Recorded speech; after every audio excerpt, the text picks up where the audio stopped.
Assalamu alaikum. This is a question on behalf of a non-Muslim brother. His name is Swaminathan. He's completed his bachelor's in information technology. And his question is, why is the Islamic world so sensitive to criticism? And why does Salman Rushdie or a European cartoonist receive death threat? The practice of fatwas to be more precise. Isn't there a better way to react to this? There should be. Sister asked a good question on behalf of a non-Muslim brother, that why are Muslims so sensitive to criticism? And in reference to Salman Rushdie, why are you so sensitive to criticism? Sister, every individual is sensitive. You show me one human being in the world who is not sensitive. But the sensitivity keeps on changing. The sensitivity keeps on changing. Certain things you are sensitive, certain things you are not. So everything, the levels keep on changing, each different individual. As far as the Muslims are concerned, we Muslims, we love our Creator Allah subhanahu wa ta'ala, and we love our Prophet Muhammad sallallahu alaihi wasallam. And our Prophet Muhammad sallallahu alaihi wasallam said that no Muslim is a Muslim until he loves Allah and His Messenger more than his own self. Loves Allah and His Messenger more than his own self. Now when we analyze the human being, some of the human beings love their children the most. There was research done that monkeys, they love their children very much. So the monkey was put in a well along with the child, and water was put.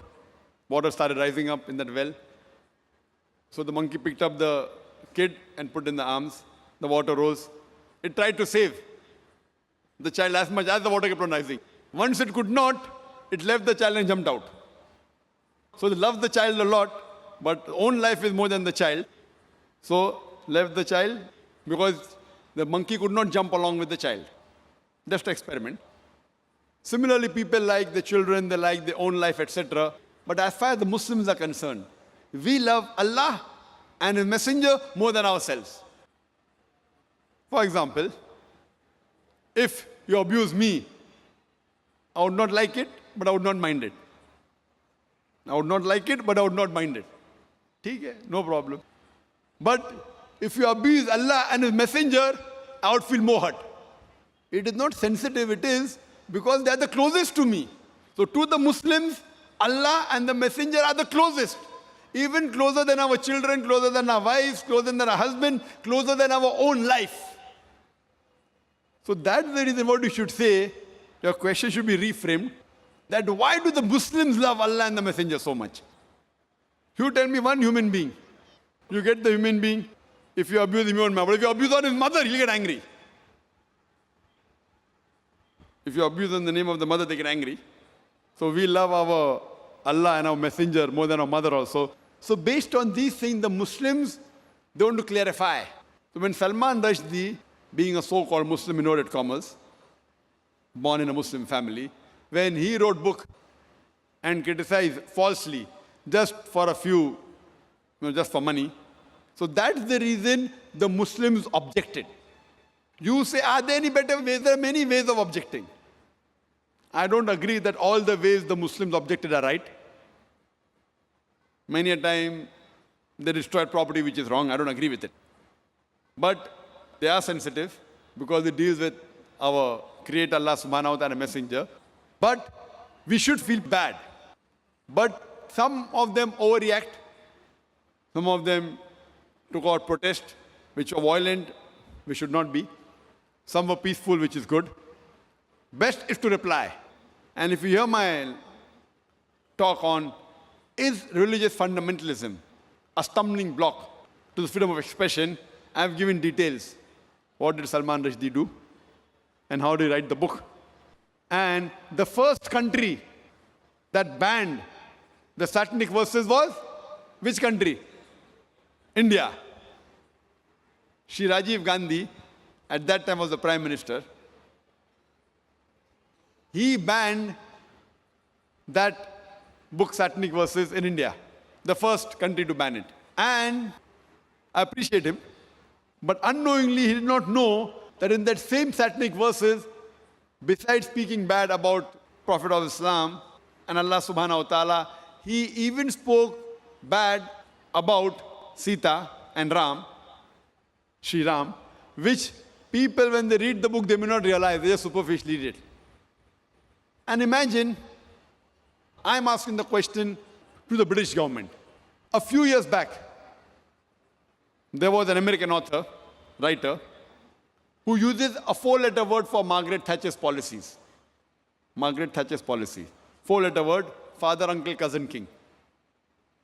And they banned him from coming to UK. Why? He uses the 4-letter word. This Salman Rushdie, he uses the same word and makes it active, ing, many times for the British policy, for Margaret Thatcher, and he calls her, you know what, in his book, Maggie the bitch. Now fine, if you say, maybe the Britishers are bold, they wouldn't mind. But imagine if you meet the son of Margaret Thatcher and tell him that Salman Rushdie called you a son of a bitch. What will he do? He will hammer you. So everyone is sensitive depending upon what the sensitivity is. Imagine the same British government which banned another American author for using a 4-letter word, allows Salman Rushdie. Why? The reason is why? Because he abuses our Prophet Muhammad Sallallahu Alaihi Wasallam. So because he abuses the Prophet Muhammad Sallallahu Alaihi Wasallam, they can digest the same 4-letter word for Margaret Thatcher because he abused the Prophet of Islam. So this is how the policies keep on changing. So what we realize that in Islam, there is freedom of expression, the freedom of speech, but it should not go beyond the limit. It should not hurt anyone. And it should be with proof. If it hurts anyone and if it's logical and proof, it's different. But you cannot malign anyone. Maligning and backbiting is not allowed in Islam. So based on that, the Muslims, because Salman Rushdie, he maligned and he abused our Prophet Muhammad, that's the reason the Muslims felt bad and they agitated, which agree with it. And if we analyze, in most of the religions, the punishment for blasphemy is high. Whether you read the Bible, whether you read the Hindu scriptures, whether you read the Quran, and this we consider as blasphemy. That's the reason the Muslims were angry and we were sensitive because he spoke against to something which we love much more than our life. Hope that answers the question.